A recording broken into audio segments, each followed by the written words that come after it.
Welcome to the Video Game Crypt, where I review some overlooked and underappreciated games. The first of these is Alan Wake, developed by Remedy Entertainment, the studio behind the original two Max Payne games. Like it says on its cover, Alan Wake is a psychological action thriller game, but it also has a nice touch of survival horror thrown in the mix. The game is very story-driven, and it's told well, like a primetime drama influenced by Twin Peaks and Stephen King. In Alan Wake, you play as, well, Alan Wake, a best-selling crime novelist afflicted with writer's block.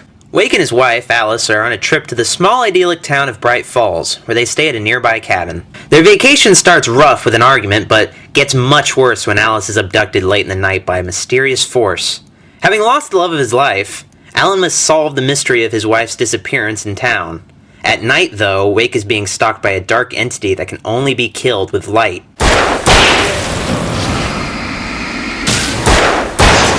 Gameplay is action-oriented, with some puzzles and exploration here and there.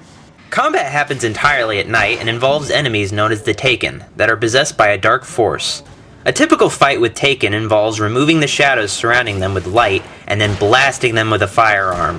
Flares may also be used to ward off attacks while taking enemies' darkness away. You can also destroy large groups of Taken with flashbang grenades and flare guns.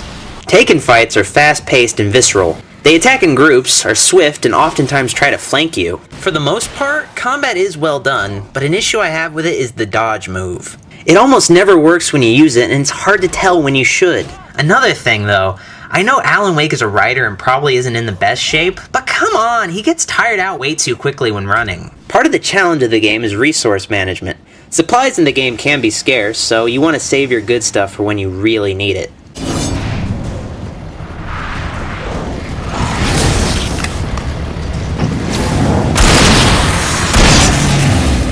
Sometimes even, the best strategy is just to run away from unnecessary fights. Your health slowly regenerates over time, but it can come back faster in light, which will also save your game. There are 6 levels and they follow a linear path, switching from day to night. Most of the game is spent out in large, wide-open outdoor environments where the player is free to explore. Exploration can reward you with weapon caches and other goodies. Throughout the game you can find manuscript pages to a novel Wake doesn't remember writing. They serve a clever purpose of foreshadowing and expanding upon later events in the game. Neat! Because of how huge each level is, you'll constantly be in suspense of Taken sneak attacks. They really know how to make you jump. There are some other scripted events that really build on terror as well.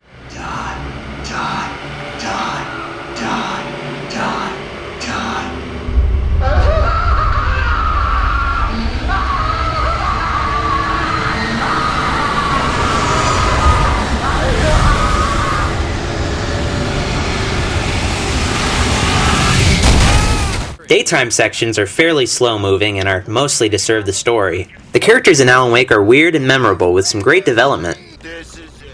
I've died and gone to hell. Alan Wake is rich with a lush backstory that can be explored through radios and a Twilight Zone parody named Night Springs. Science. It bestows immortality on those who advance it to elevate all of mankind. Newton, Einstein, Sagan, princes among men. But the price for such a legacy is steep indeed. In Night Springs.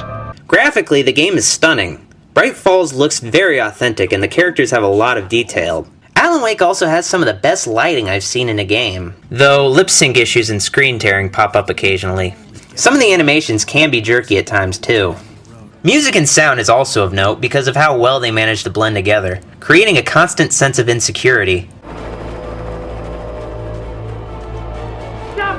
We have the suspect in sight! Adding to the soundtrack is music from the likes of David Bowie and Depeche Mode that add a lot to the narrative's framework. Voice acting itself is good, lending well to each character. There isn't a single weak link in the cast and they all feel natural.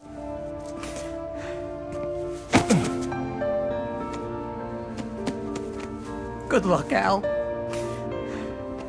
Alan Wake is worth several playthroughs just to catch all the hints to the ending and what it might mean. One final aspect of note I'd like to mention is the game's product placement. It's not all over the place, but you'll find Energizer batteries and Verizon ads occasionally. There's even an achievement for watching a Verizon ad in the middle of the game, which can throw you off the first time seeing it. I try not to dwell on it though. All in all, Alan Wake is a great game with only a few minor flaws to it. I recommend it to anyone who wants a great story with intense gameplay. Alan Wake's available for Xbox 360 and recently the PC, so if you get a chance, check it out. It's definitely worth a shot.